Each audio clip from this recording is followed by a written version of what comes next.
Good morning everyone.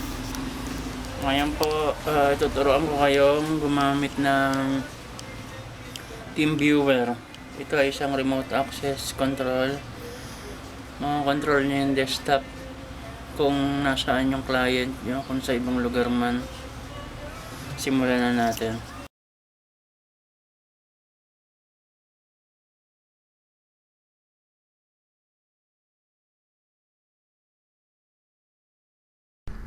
Ito po, magpupunta tayo ng teamviewer.com para makapag-download ng software. Ayan, i-type nyo lang sa browser. Ayan, teamviewer.com. Then ayan, nasa homepage na siya. Ito yung pinaka homepage nya. Then sa baba, meron kayong makikita ang download for free. Yan, click nyo lang yung free. Then pumunta sa download page. Yung sa akin kasi naka IBM kaya automatic. Download nyo lang. Cancel ko na to kasi na download ko na to. Then minimize. Yan, install lang. Double click nyo lang. Then yung installation, step by step. Next. Ayan.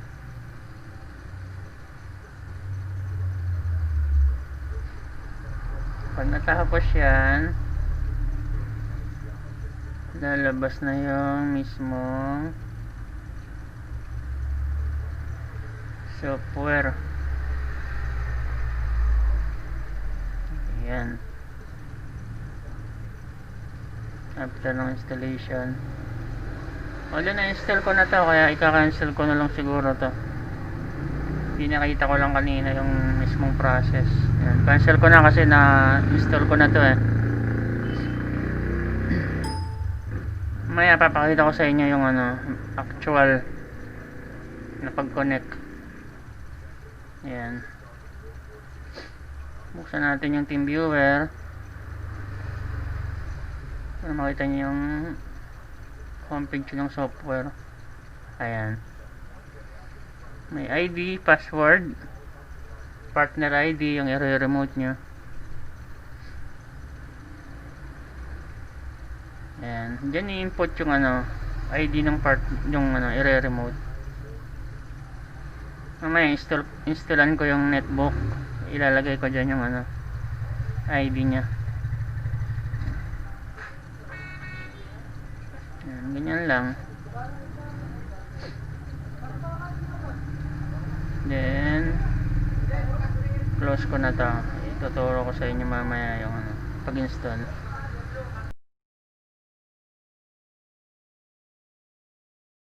Ayan yung na-installan kong desktop kanina. Ito yung gagamitin natin pang remote. At ito yung laptop na i-remote natin.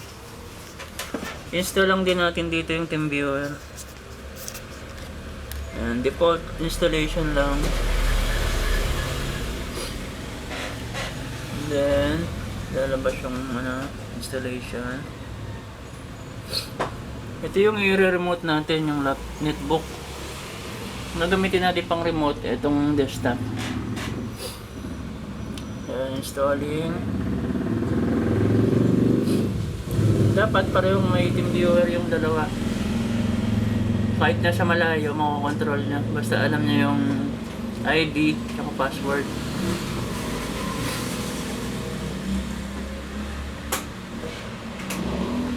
Ayan, installing na.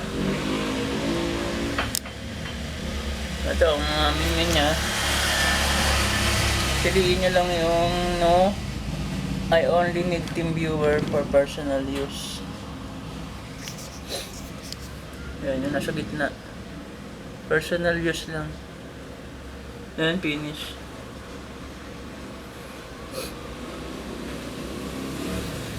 Makikita nyo, ito na siya, na-install na.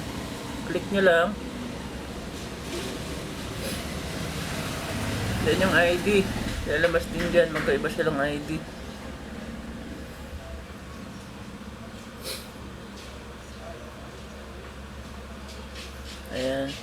Ito yung ID niya.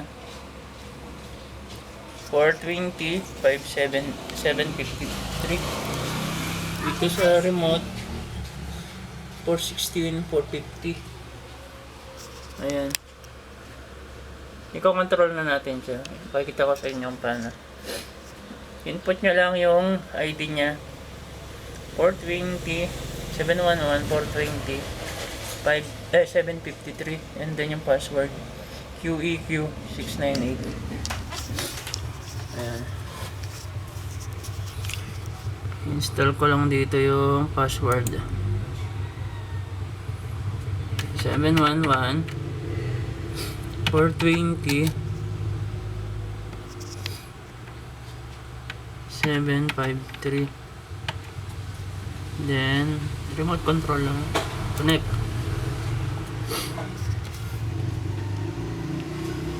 Ayan, maghahanap siya ng password.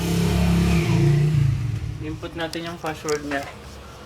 QEQ 698. QEQ 698. Then log on. Mali. Naka-caps lock. QEQ 698. Log on. Ayan, nakikita nyo. Hinahanap nyo na yung desktop. Ayan. Ito na yung desktop ng laptop. Desktop ng laptop. Ayan na siya. Kung makikita nyo, ito yung remote, yung Teamviewer nya.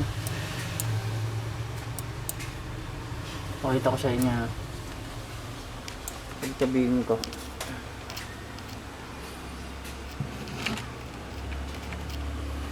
Yan gagalaw ko yung Teamviewer logo. Sumasama rito. Pwede nyo remoksan yung mga folder. Yan recycle bin. Yan. Yan lang. Ito kagandahan nito kahit nasa malayo siya, ibang lugar. Pwede niyong kontrolin basta alam na yung ID, password. Ngayon kung may mga file na kailangan, itong notepad na to, drag nyo lang dito sa desktop nya. Ayun nakikita nyo yung sumusunod siya. Ayun ito yung desktop natin, yung server. Drag and release. Ito makikita nyo, nandito na siya. Ayan yung notepad. Pwede rin natin i-delete dito sa server. Pag dinilit natin yan, mag-delete siya dito. Ayan. Then recycle bin, nandun na siya. So kung ayaw nyo na, tapos na yung session, i-close nyo lang tong yun sa server. Makikita nyo, madi-disconnect na dito sa client. So ganun lang. Sana may natutunan kayo, and have a great day.